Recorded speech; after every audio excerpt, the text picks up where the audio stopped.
Gabo, huwag kang mag-alala. Yung kikitain namin lahat, bibigay na lang namin sa'yo para mapa-opera mo si Mang Ruby.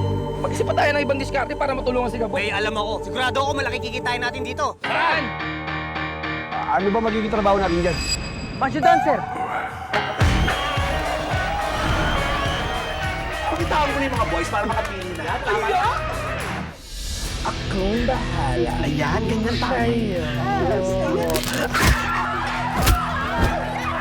Ano ito? Tutulungan sa gamo? Tayo na nga naman ang sakit eh. Tayo pa yung masama. Bakit hindi ko matulong nyo? Kahit hindi nyo ako tulungan, kaya ko sarili ko. Bakit kasi hindi nyo na lang intindihin yung tao?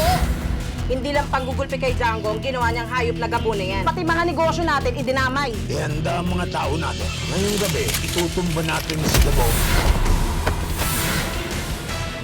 Sino kayo? Ano kaya ang gawin?